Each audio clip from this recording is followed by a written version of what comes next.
Hello friends, வணக்கம். இந்த வீடியோவில் ரொம்பவே சுவையான ஆப்பிள் பாயாசம் எப்படி பண்ணுறதுன்னு பார்க்கலாம். வீடியோக்குள்ளே போகிறதுக்கு முன்னாடி நம்ம சேனலை இது வரைக்கும் சப்ஸ்கிரைப் பண்ணாதவங்க இப்போ சப்ஸ்கிரைப் பண்ணிவிட்டு பக்கத்தில் உள்ள பெல் பட்டனையும் கிளிக் பண்ணிக்கோங்க.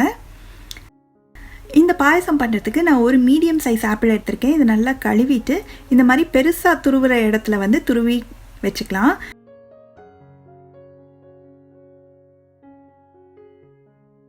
இதை நடுவில் விதை இருக்கிறதுனால இப்படி சுற்றி சுற்றி துருவிக்கணும். அந்த நடுப்பகுதி வரும்போது அப்படி சுற்றி மட்டும் துருவிட்டு அதை தனியாக எடுத்து வச்சிடலாம்.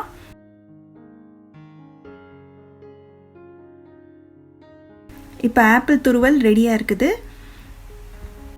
அடுத்து ஒரு பேனை சூடு பண்ணி அதில் 1 டேபிள் ஸ்பூன் அளவுக்கு நெய் சேர்த்துக்கலாம்.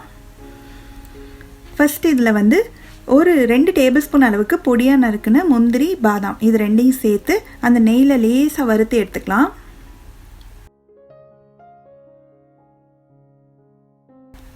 லேசாக கலர் மாறிடுச்சு. இப்போ ஒரு வேறு பவுலுக்கு மாற்றிட்டு மீதி இருக்கிற நெய்லேயே நம்ம துருவி வச்சுருக்கிற ஆப்பிளை சேர்த்துடலாம். சேர்த்துட்டு ஒரு 2-3 நிமிஷம் இந்த ஆப்பிள் நல்லா வதங்கணும். அந்த நெய்லேயே வதங்கி ஒரு நல்ல ஒரு வாசனை வர வரைக்கும் இருக்கட்டும்.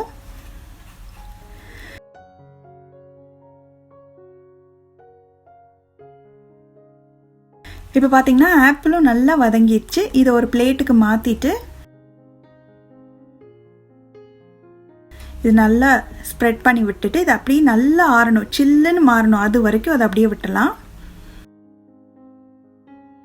அடுத்து இன்னொரு பேனில் ஒரு 1/2 லிட்டர் அளவுக்கு பால், நல்லா ஃபுல் ஃபேட் மில்காக எடுத்துக்கோங்க. பாயசத்துக்கு எப்போவுமே ஃபுல் ஃபேட் மில்கில் செஞ்சிங்கன்னா நல்ல க்ரீமியாக சாப்பிட்றதுக்கு ரொம்ப நல்லாயிருக்கும். இப்போ இந்த பால் நல்லா பொங்கி வரட்டும்.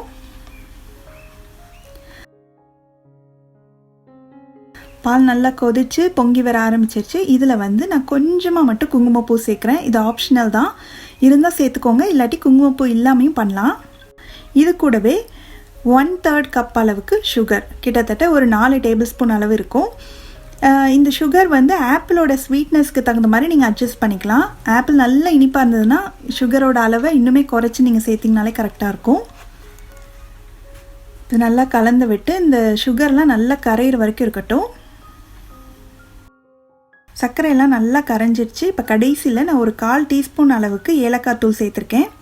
அந்த ஏலக்காய் தூள் சேர்த்தது வீடியோ ரெக்கார்ட் ஆகுறது மிஸ் ஆயிடுச்சு, சாரி. ஆனால் இப்போ நான் சேர்த்துருக்கேன். சேர்த்துட்டு இது நல்லா கலந்து விட்டுட்டு ஸ்டவ் ஆஃப் பண்ணிடலாம். இந்த பாலுமே நல்லா ஆறணும், கொஞ்சம் கூட சூடு இல்லாத வரைக்கும் இதை ஆற வச்சுக்கணும். இப்போ பார்த்திங்கன்னா நம்ம ரெடி பண்ணி வச்சுருக்க பாலும் நல்லா ஆறிடுச்சு.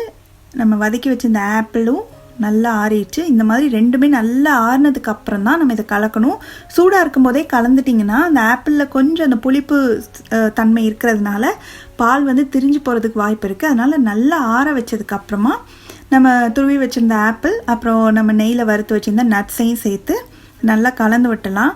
இது ஒரு 2 மணி நேரம் ஃப்ரிட்ஜில் வச்சு சர்வ் பண்ணிங்கன்னா இன்னுமே சூப்பராக இருக்கும்.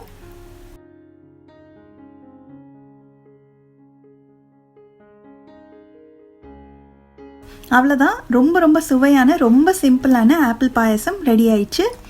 நீங்களும் இந்த ரெசிபியை கண்டிப்பாக வீட்டில் ட்ரை பண்ணி பார்த்துட்டு எப்படி வந்ததுன்ற கமெண்ட்ஸை மறக்காமல் ஷேர் பண்ணுங்கள். தேங்க்ஸ் ஃபார் வாட்சிங்.